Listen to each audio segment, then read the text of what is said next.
I was first given a leaflet for Cancer Lifeline South West when I was at the beginning of my breast cancer treatment, and I discarded it at the time. It didn't have any relevance for me.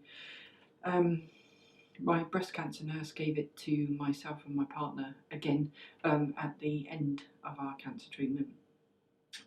Like literally at the point of kind of you're in remission, off you go sort of thing.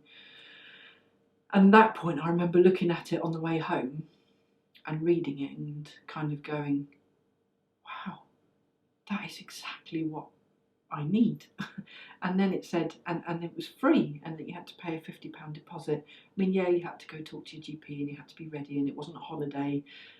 But I understood all of that. I was reading all the things that it might offer myself and my partner. And I thought, my God, I really need that.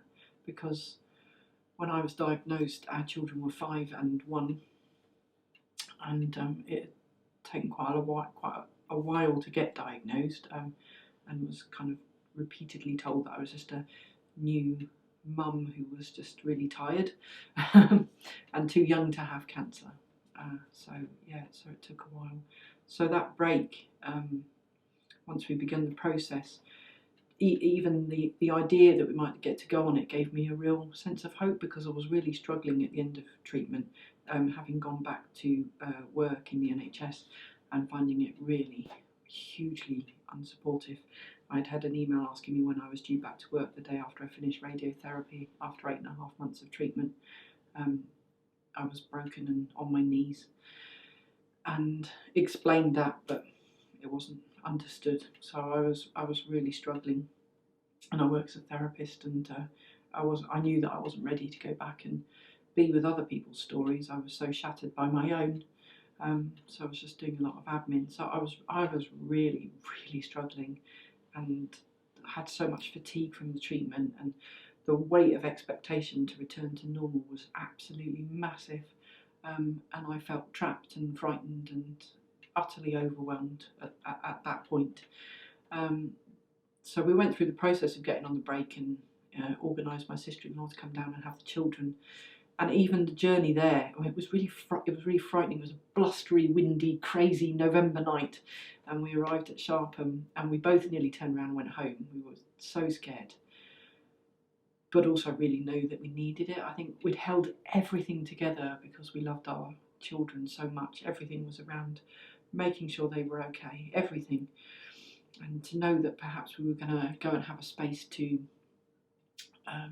say it had been quite hard, we knew that we needed. And at a really significant point for me, which goes over and over to this day, and I went on a break in 2012, so quite a while ago now, but the first thing that struck me was the beauty of the place at which I had arrived compared to hospital. That was amazing. To be shown to a bedroom that had a 4-poster bed in it instead of a hospital bed with beeping machines all around me was utterly incredible, and I wept just at the sight of it. And I had only been there half an hour, and then we went downstairs and we met everyone else who looked as nervous as we felt in the kitchen, and we met the facilitators for the weekend. And they introduced themselves, and then I just really clearly remember them saying, "We will serve you. You're not to do anything. Anything that you need, you ask us." And it was said in a way of such grounded generosity and kindness that you just knew it was true. And although I met a lot of kindness on my cancer treatment journey, and I know that all that medicine saved my life, I hadn't really been talked to like that. And so that was very powerful. And that is exactly how we were treated over the weekend. Nothing was too much trouble. For everyone's needs were taken care of at every point, from food to what you needed in and out of sessions and whatever. And I arrived so tight and frightened and overwhelmed, and had no sense of how I was going to move forward and live my life. Obviously I wanted to, but I didn't know how. And I had a really strong sense that if I stayed in the job that I had, that I couldn't, which was really upsetting. And also that if I did, it would probably guarantee that my cancer would return, because it was just so awful. So one of the things that I got really quite quickly by sort of the second day on the break was that sense of not being alone. Like, it was amazing to be in a group of people where you didn't have to pretend anymore, where you could kind of laugh about some of the things that happen to you, about, you know, needles that get left hanging out, or your nose hair falling out that no one tells you about, and how flies fly up your nose, and just these things that everyone focuses on your hair falling out of your head. And I'm like, well, nose hair's really important. That's something I learned, and I wasn't alone in that. It was just funny. You could really laugh. I really loved that I went with my partner. I really loved that she was having a separate place to say how it was for her, because no one ever really asked how she was, and she was holding everything together at home. When I had my operation, and when I first went home, and my daughter ran to me with her arms in the air, and I couldn't pick her up. That was one of the hardest moments of my entire journey, and how quickly she learnt that my partner would be there. And we learnt other ways for her to get her cuddles, and me to scoop her up sideways, but I couldn't pick her up, and that was really hard. But knowing the break enabled us to be able to talk to each other around things that we had never been able to express. That was a real gift. And we both feel that we went on a real arc over the 3 days that we were there, from learning new things like mindfulness. I mean, I had never tried that. I learned that I'm really competitive, like my raisin. I had to know which one was my raisin. And whilst that was funny to me, it was also really insightful, because that was something I was grappling with in terms of work. I've always been really proud of my work identity, and I was gradually facing, while I was there, that I really couldn't go back. What would that mean? Who would I be if I let go of that job that I had worked so hard to get? And I came away with a group of people who passionately supported me in leaving. They called themselves my cheerleaders, and I would get text messages after the break, you know, at varying points when they knew that I had work meetings, and they helped me through something that was profoundly difficult, to leave that job. It was really hard. And I used mindfulness before some of those hideous HR meetings to calm my anxiety, and I was really grateful for that as well, to be able to come away with that tool that could help me settle something that felt so awful.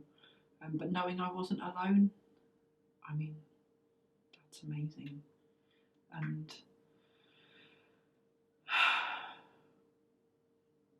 it's still the case that all these years later, the list that I wrote in the final mindfulness session that we did, that was preparing us to leave, and to begin to think about and acknowledge where we had been, not only on the break but in our lives, where we'd then been in the break in that moment, and the letting go of each other, but what we would take forward and how we wanted to live. I touched in so deeply on that one of my things was that I wanted to write. I've never written anything. Having a book chapter published later this year, that's actually partly to do with the experience, but yeah, whatever. That I wanted to leave my job, which I did, that I wanted to return to working with children and young people, and that I was passionate about drama therapy and creativity, because when I was ill, I lost all creativity, and the minute it came back, that was a sign of me being well again. And so I've done a lot of soul searching and joyous findings out about what it means to be a drama therapist going forward, and working for myself in my own private practice, and that has been an amazing journey, which is ongoing. And I really, if I hadn't have been on a time to Retune break, I honestly have no idea where I would be or how we would be living. I can't even conceive of how awful it would be if we hadn't had that break. It was life-changing. And it also was helpful, you know, we all stayed connected. My group, we met again for 2 years afterwards, although each year that we met someone had died in our group. And when one lovely lady on my group died, it was the first time and the only time really that I felt really angry. And so that was where a suggestion came about, maybe I'd like to go and do a run and raise some money for Cancer Lifeline Southwest. I'm a bit lazy and I've got small children, so it was like, well, why not do the 6-mile road race in Chudley? Okay, well, maybe I could give that a go. I could barely walk when I began. I did manage to run it 7 months later, but the very best thing about that was that I didn't do it on my own. So it started something that was really quite one of the most wonderful experiences of my life, and one of that I'm, apart from my children and my family, that I'm super duper proud of. We became known as Scrambled Legs, and a bunch of women who have now become amazing friends, and some of whom have become trustees for this charity, ran up that hill with me and everything that entailed, and it was just incredible. And over the years, I think ran for 3 or 4 years, we raised £23,000 for Cancer Lifeline. But it was about so much about our community and striving to do something together, and we've had so much fun and we got fit, and it's just been the most life-giving energy, and that has impacted on all of us that have come together for Scrambled Legs. And I think it's made a difference for most of those women that have had any contact, and their families, all their kids who are really proud of watching their mums running up hills. It's been brilliant. So that's been quite an adventure. And then now I'm a trustee for the charity, and I'm just doing my best. I don't have a huge amount of skills for it, but I love this charity. It might be small, but its impact is lasting and ongoing and deep and profound for the people it helps. And it has to carry on. And we really need people to have cake sales and raffles, and to give us raffle prizes, and think about doing anything for us, because we're based here in Devon, and yeah, well, you'll have seen this film. It just has to carry on.